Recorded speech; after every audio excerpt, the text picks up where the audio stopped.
秒でわかるアベムジカのオープニングとエンディングの考察と解説31個例です。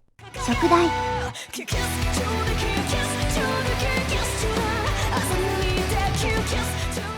タロットカード。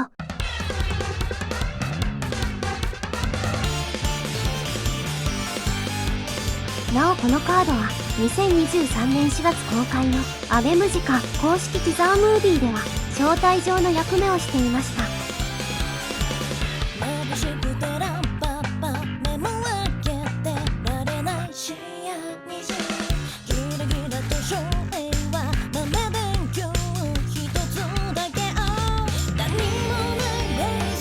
双子のタロット。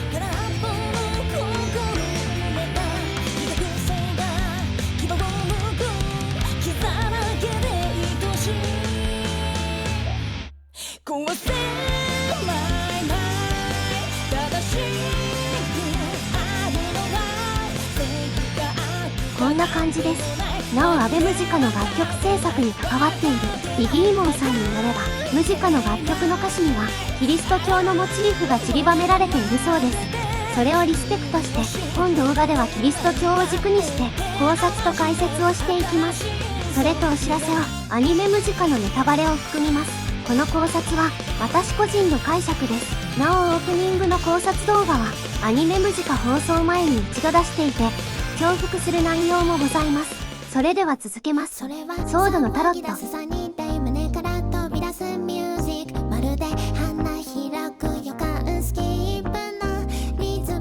ソリのタロット。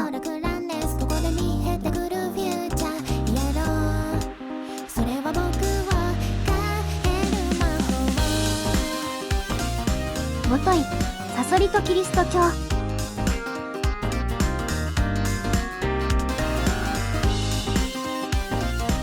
リンゴとキリスト教。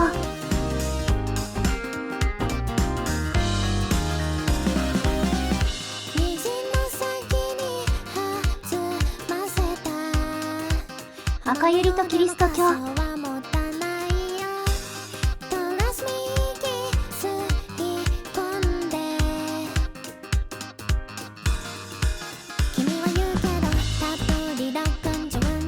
その他のキリスト教絡みの小ネタ。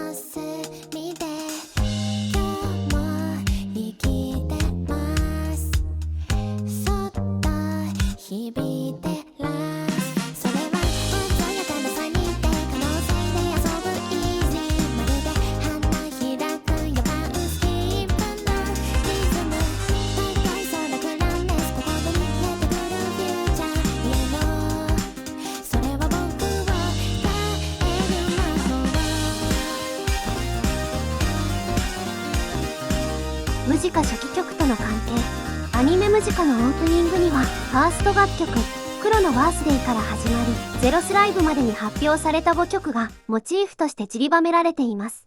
2つの月。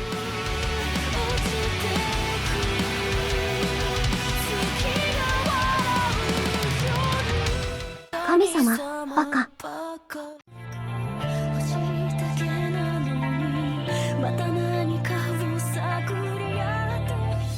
コーラスクワイア。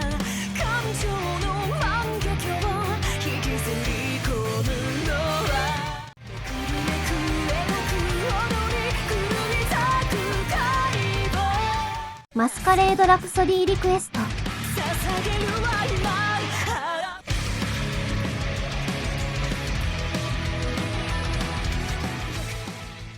黒のバースデー。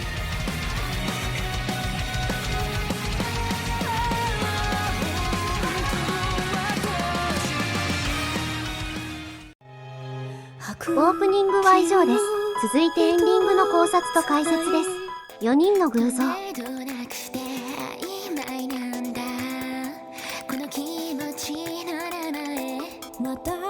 赤いバラ。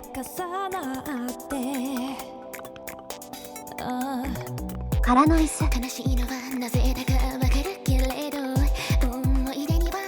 音ちゃん。期待して勝手投げ出してる。そう素直になれ自信はないから。変わらないままそれじゃダメなの。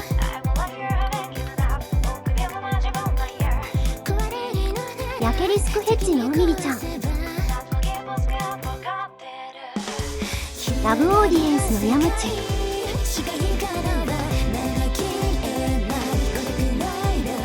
戦闘。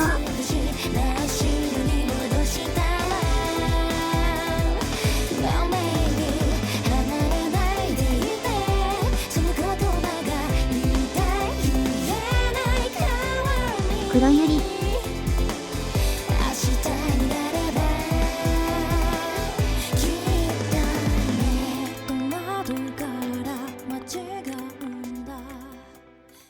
最後です。残り3つは通してお話しします。ここはジョゼジョゼの歌詞とリンクしていて、悲哀のシーンに見えますが、悲哀ではなく、悲惨な状況にも毅然と立ち向かうという意味の悲壮で、メンバーそれぞれの覚悟が次のシーンで描かれます。神様との決別、幸せな思い出との決別、身勝手な身代わり人形を作っては死なせる自分と、小さな花火で満足していた自分と、リスクヘッジと、本当の自分との決別。けれど受難は絶え間なく、手に手を取り合うことは難しく、囚われた心は死死をも捉え、大事にしているつもりが、なぜ、失うばかりなのかもわからない。不要なガラクタの山で、光に手を伸ばす。この伸ばした手は、強引にでも引っ張り上げて欲しかったから。それとも、君を引きずり落としたかったから。君の羽がちぎれるのが見えた。